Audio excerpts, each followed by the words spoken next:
They say the end is always far away, until it isn't. You wake one morning, and something is different. The silence feels thicker, the light heavier. You realize, not through logic, but through something older than that you are mortal. You always knew it, of course, but today you know it. We speak of death with the distance we afford to mythology or meteorology. Someday, certainly, but not yet. Not me. This is where Memento Mori lives. It comes as a mirror you've spent your life avoiding. A mirror that asks the most important, most frightening question. If you will die, what now becomes important? You see, death is not the end, and if we turn away from it, we turn away from the very force that makes life sacred. Memento Mori is a refusal to take anything for granted. That's the real weight of death, not that it ends things, but that it forces us to live without lies, to stop being merely alive, and instead to become awake. Let us go back to the childhood of civilization, where death was not a punishment, but a teacher. Let us walk through the smoke of incense and the sandstone corridors of the first temples. Let us descend into the chambers beneath the pyramids in the temple of Luxor, where silence was first sanctified, where on its ancient walls are inscribed the anatomy of the soul. There we will ask the question, how did the ancients live, knowing they would die, not as belief, but as architecture? The Egyptians did not fear death. They studied it, documented it, practiced it. To them, death was not the opposite of life. It was its continuation in symbol. The tomb was not a prison, but a map. They believed the soul was a mosaic, and not a single flame, but a constellation of lights. The Ka, the Ba, the Ren, the Shut, the Ak, each a fragment of a greater mystery. When a man died, he did not vanish. He traveled to the Hall of Two Truths, to Osiris, seated upon the judgment seat. And there, something exquisitely symbolic took place. The heart was weighed against the feather of Ma'at, truth, balance, cosmic law. If your heart was heavy, burdened by lies, guilt, the gravity of unlived truth, you were devoured by Amit, the soul eater. But if it was light, if you lived with dignity, courage, alignment, you passed on. I wonder how many of us would pass, not for sin or virtue, but simply for the weight of things left unsaid. And what made the heart heavy, you ask? Not sin in the modern sense, but falseness, pretending, clinging to illusions, living as if you were eternal. They believed to forget death was the first corruption. To live as if immortal was to lose your place in the order of things, a being not of flesh but of memory and light. The Hermetic texts written centuries later in the Greco-Egyptian world echo this. As above, so below, as within, so without. The initiate who understood death, they said, understood life. For to die consciously is to pierce illusion. It is to see through the veils of ego, role and fear, and remember what cannot be burned. Now let us cross time and descend into another mind, the mind of a Roman emperor, sitting at a wooden desk, writing to himself in the flickering light of war. Marcus Aurelius, emperor of half the world, master of armies, and yet his journal is filled not with orders or victories, but with death. You could leave life right now. Let that determine what you do, say, think. This was not despair, it was lucidity. A man who had seen too much, friends die, children buried, empires fracture, realized the one empire worth ruling was his own perception. And death, the philosopher's shadow, gave him clarity. He wrote, "Death smiles at us all. All we can do is smile back." This is not the smile of resignation. It is the smile of someone who no longer fears being undone, because he knows what can't be taken from him.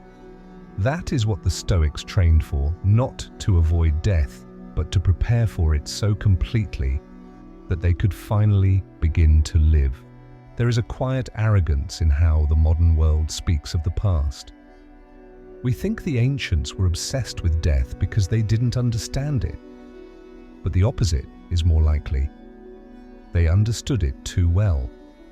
To them, death was not a problem to be solved. It was a teacher to be studied, a passage to be prepared for, a mirror to be polished each day until it showed your true face. In the Hindu tradition, death is not a gate, but a wheel. The samsara, the cycle of birth, death, and rebirth, spins endlessly until one learns to stop chasing identity like a mirage. Through the Upanishads, spoke of the body like a garment the soul discards. To die was to remember what you had forgotten, a return, not a loss. Death, to the Hindu sage, is not to be feared. It is a reminder to let go of what was never yours, the body, the name, the role, the memory, and through that, letting go, liberation.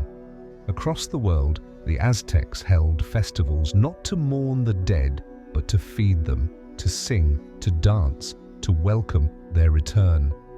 The skull, so feared in the modern West, was a symbol of continuation, not of horror, but of presence. To them, life and death were not opposites, but partners in an eternal embrace. The Buddhists took it further. Death was not a punctuation mark, it was grammar itself.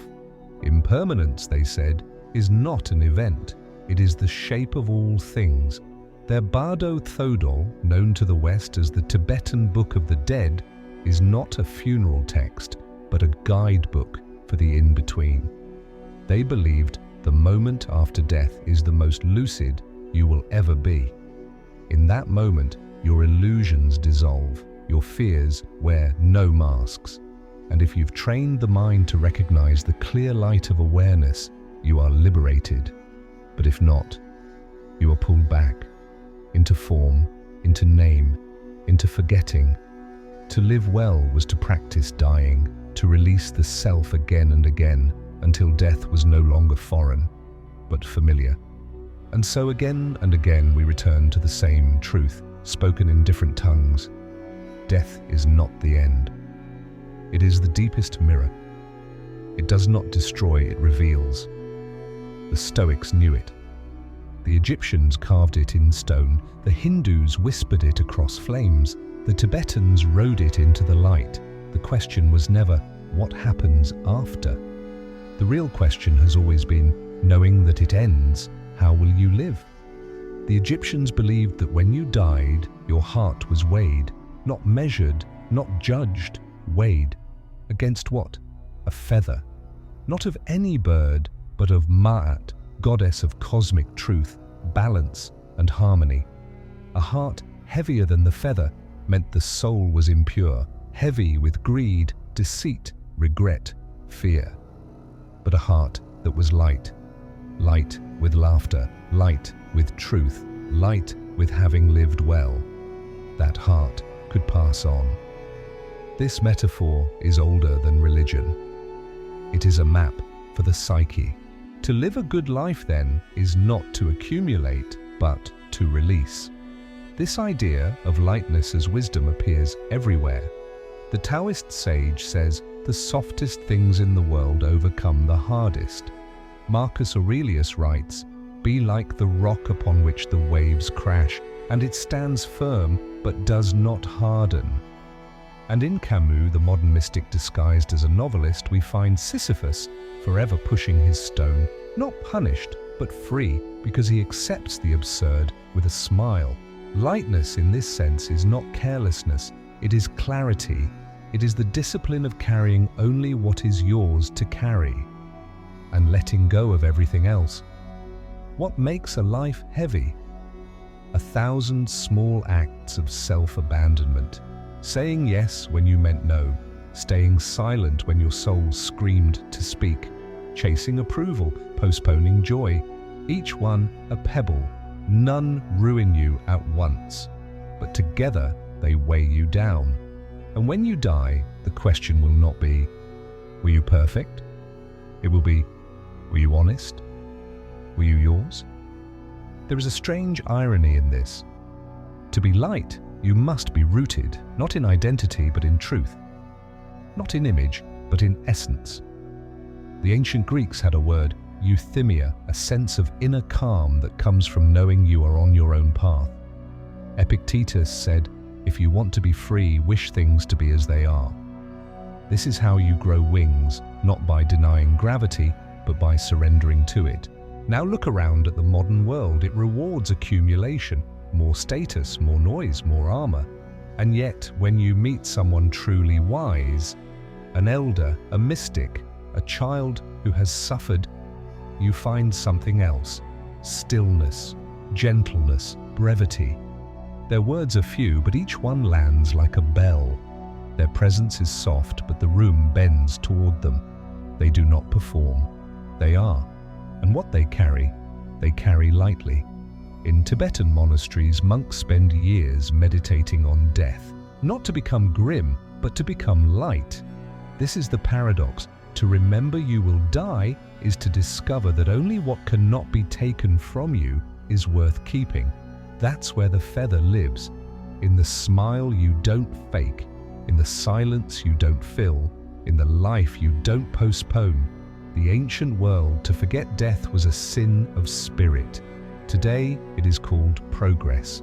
We no longer speak of death, we postpone it, deny it, wrap it in euphemism and feed it into algorithms. We upload memories, we freeze bodies, we build avatars and call it legacy.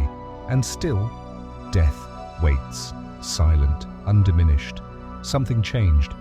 Where the ancients built temples to remember death, we build industries to forget it. In Roman times, generals were crowned in triumph, and beside them stood a servant whispering, Respice post te. Hominem te esse memento.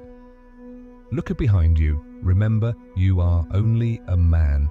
Today, the whisper is gone, replaced by applause, likes, loops of music, and dopamine.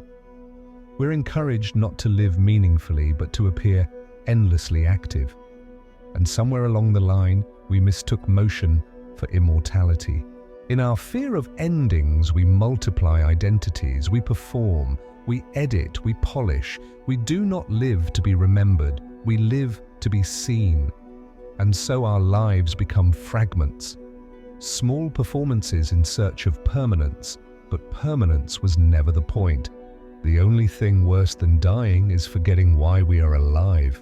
The shadow of false immortality is the illusion of delay. We say, I'll create when I'm ready.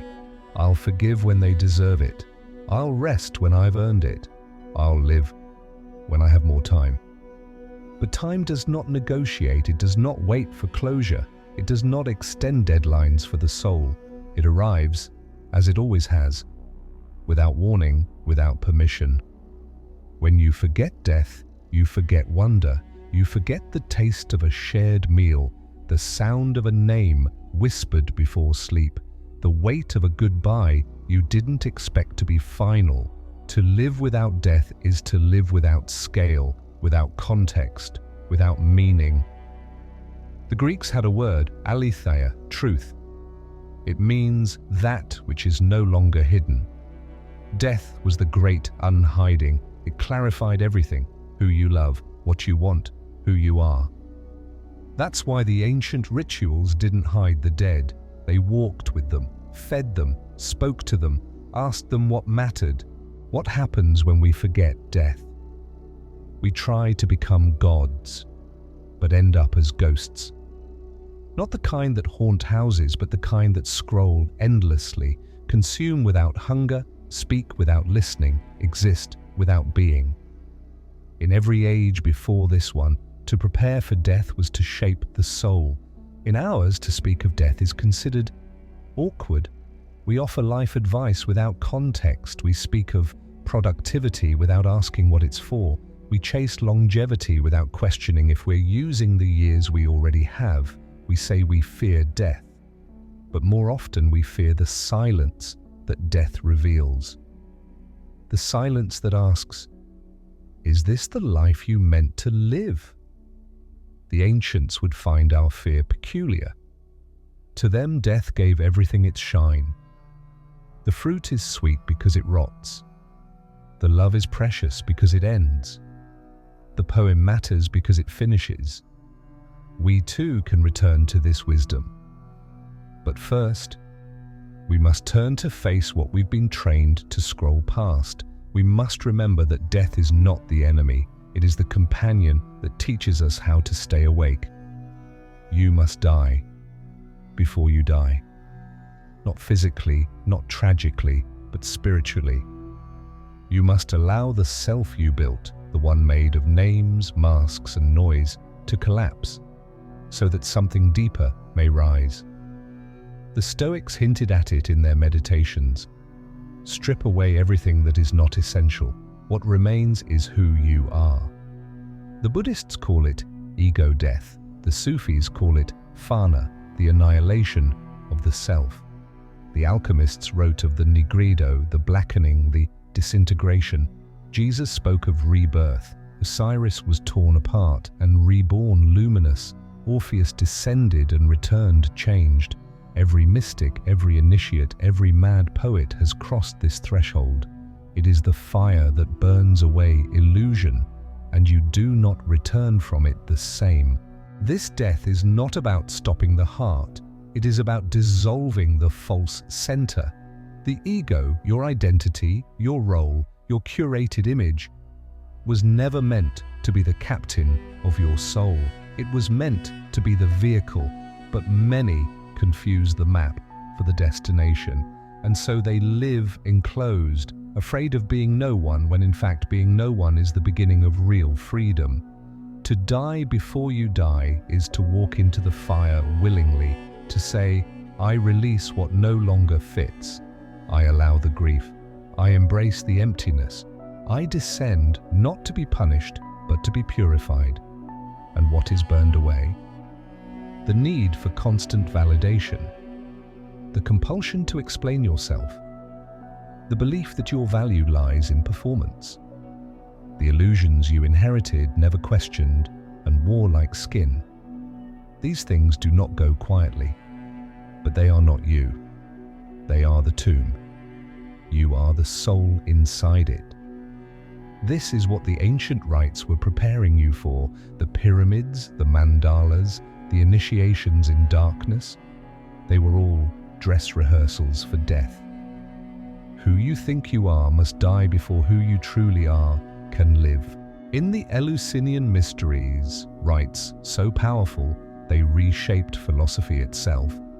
Initiates drank a sacred brew, descended into the dark, watched the gods die and rise again.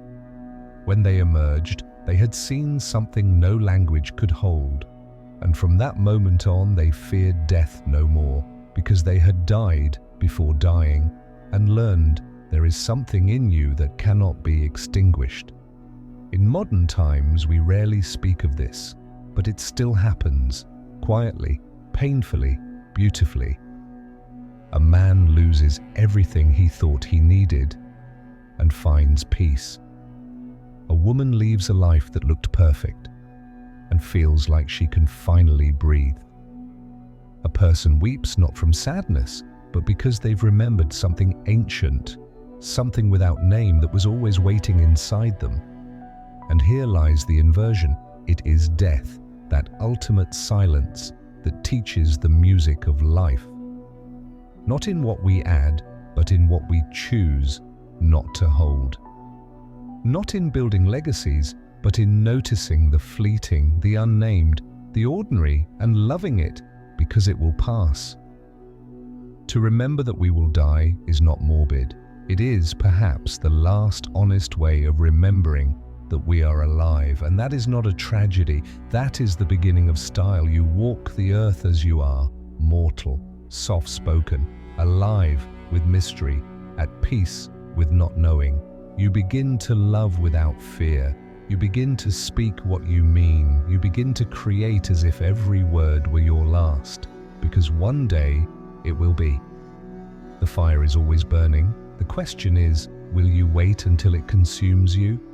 Or will you offer it everything that isn't real and rise from the ashes as someone who is no longer becoming, but simply is? If this resonated with you, if you're on a journey to master your mind and live with greater clarity, don't let it end here.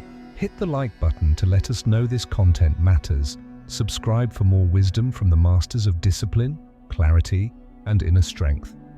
And turn on notifications so you never miss a chance to grow.